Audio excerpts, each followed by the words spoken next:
सतनाम साहेब बंदगी रामायणी नंबर 42। आज आपको सदगुरु की वाणी के अनुसार कुछ ऐसा रहस्य बतलाया जा रहा है जो कि जगत सृष्टि के पूर्व का रहस्य है। आप लोग समझ गए होंगे, जब ये जगत सृष्टि की उत्पत्ति नहीं हुई थी, इसके पहले की वार्तालाप सदगुरु इस वाणी में समझा रहे हैं। आपको ध्यान पूर्वक समझना है और सुनना है। वाणी कहती है, जब हम रहल रहल नहीं कोई, हमरे माही रहल सब कोई। कहा हु राम कौन तेरी सेवा, सो समझाए कहो मोहि देवा। फुर फुर कहू मारू सब कोई, झूठे ही झूठा संगति होई। आंधर कहें सबय हम देखा, तहां दिठियार बैठी मुख पेखा। यदि विधि कहू मानो जो कोई, जस मुख तस जो हृदय होई। कहा है कबीर हंस मुस्काई, हमरे कहल दुष्ट बहु भाई। इस वाणी के अद्भुत रहस्य को जानते हैं। शब्दार्थ हम का मतलब ब्रह्मांडी आत्मा निरंजन, राम का मतलब वही आत्मा निरंजन। फुर फुर का मतलब होता है सत्य सत्य, झूठा ही झूठा का मतलब असत्य उपदेशक अज्ञानी गुरुआलोक तथा असत्य उपदेश को सत्य मानने वाला अज्ञानी शिष्य लोग। आंधर का मतलब अज्ञानी गुरुआलोक, दिठियार का मतलब देखने वाला ज्ञानी। व्याख्या है, श्रुति स्मृतियों एवं पुराणादि के अनुसार पांच भौतिक सृष्टि के प्रथम एक आत्मा निरंजन ही विद्यमान था। जैसे कि श्रुति में कहा है, श्रुति में क्या कहा है, आत्मा व इदमेक एवाग्र आसीत नान्यत किंचन मिश्रत। इसका पृष्ठ नंबर भी दिया गया है, ऐतरेय उपनिषद। ठीक है, यहाँ पर आप देख सकते हैं, ये श्रुति का संविधान सदगुरु ने यहाँ पर समझाया कि संविधान किस प्रकार से परमात्मा के बारे में उसमें बताया गया है। श्रुति का संदेश है, अर्थात इस सृष्टि के पूर्व एक आत्मा ही विद्यमान था और उसके अतिरिक्त कुछ भी नहीं था। अतः यहाँ पर सदगुरु ने हम शब्द से उसी निरंजन आत्मा के प्रति संकेत किया है। सदगुरु कबीर साहब कहते हैं कि वह विश्व ब्रह्मांडाभिमानी आत्मा निरंजन वेदों में कहता है कि सृष्टि के पूर्व अर्थात पहले जब मैं ही एक था, तब उस समय यह दृश्यमान जगत कोई भी नहीं था, अर्थात मेरे अतिरिक्त और दूसरा कोई नहीं था। उस समय मुझ में ही सब कुछ बीज रूप से समाया हुआ अर्थात विद्यमान था। यहाँ पर सदगुरु प्रश्न करते हैं कि संपूर्ण विश्व प्रकृति मंडल में अपनी चेतना शक्ति संयुक्त संकल्प मात्र से रमे हुए हे चेतन आत्मा राम निरंजन देव। जब जगत का रचना के प्रथम तुम्हारे अतिरिक्त और दूसरा कोई नहीं था, तब उस समय तुम्हारी सेवा उपासना किसने की, अर्थात तुमको किसने जाना, यही भेद मुझे समझा के कहो। क्योंकि अद्वैत में जब उसके अतिरिक्त और कोई है ही नहीं, तो कौन सेवक और कौन सेव्य हो सकता है, अर्थात कौन दास हो सकता है। आदि सृष्टि के सर्वप्रथम सर्वोपरि एक महाचेतन परम पुरुष परमात्मा सार शब्द ही विद्यमान था तथा है और रहेगा, एवं उसके नीचे चेतन आत्मा निरंजन और उसके नीचे जड़ शून्य प्राकृति माया मंडल था। अतः उस महाचेतन परम पुरुष परमात्मा से चेतन आत्मा निरंजन वंचित होकर शून्य प्राकृतिक माया मंडल में आकर सृष्टि को उत्पन्न करके उसका अभिमानी होकर अन्य सब आत्माओं को माइक बंधनों में डालकर वह स्वयं सर्वोपरि स्वामी बन बैठा, यथा सदगुरु कहते हैं। देखिए, अज्ञानी लोग आप लोगों को कभी कभी ऐसा बोलते हैं कि इस संसार में जो ज्ञानी सृष्टि रचना खोल देगा वही सच्चा ज्ञानी है। लेकिन आपको हम बता रहे हैं कि सृष्टि रचना के पहले की बात यहाँ पर साहब ने अपने वाणी में दर्शाया है।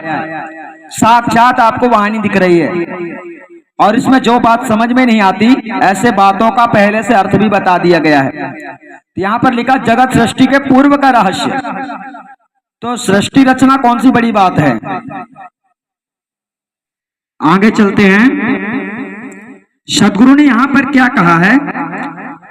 पहले भूला ब्रह्म निरंजन, यहाँ पर समझ लीजिए सृष्टि के पहले की बात यहाँ पर कही जा रही है। पहले भूला ब्रह्म निरंजन झाई आपू हिमानी, झाई में भूलत इच्छा कीना, इच्छा ते अभिमानी। अभिमानी करता हो बैठा नाना ग्रंथ चलाया, वही भूल में सब जग भूला, भूल का मरम न पाया। जा साहेब से भयो निरंजन, सो साहेब है न्यारा, परम पुरुष एक वृक्ष है निरंजन डारा। त्रिदेव शाखा भय पत्ता संसारा। इसके बाद भी सुनो, अलख निरंजन लखै न कोई, जही बंधे बंधा सब कोई, जही झूठे सब बांध आयाना, झूठा वचन साच करी माना। अब यहाँ गहराई से समझना, आगे इसका अनुवाद है।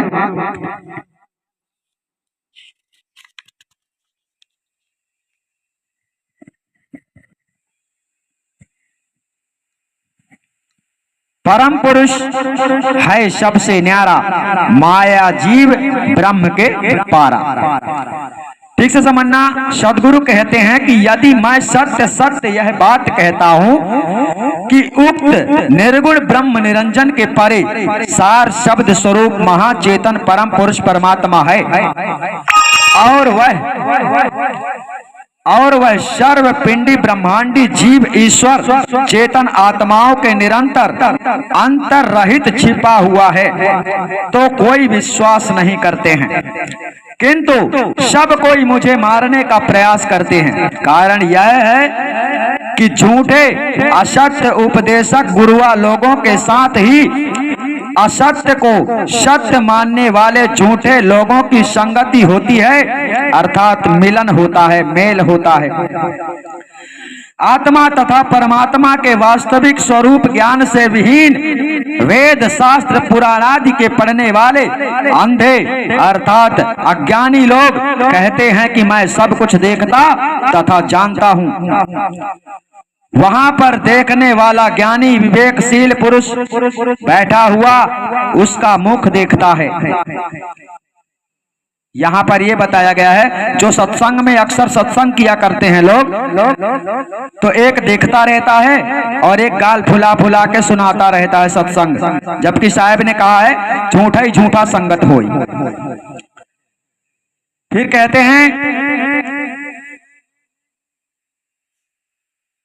विवेकशील पुरुष बैठा हुआ उसका मुख देखता है कि यह क्या कर रहा है, अर्थात वहां पर विचारशील ज्ञानी पुरुष बैठा हुआ उसे मिथ्या समझता है। अर्थात जिस प्रकार से सत्संग दुनिया में होता है, अगर वहां पर कोई विवेकशाली विवेकशील महापुरुष हो अर्थात संत हो, तो वह उसे मिथ्या ही समझेगा।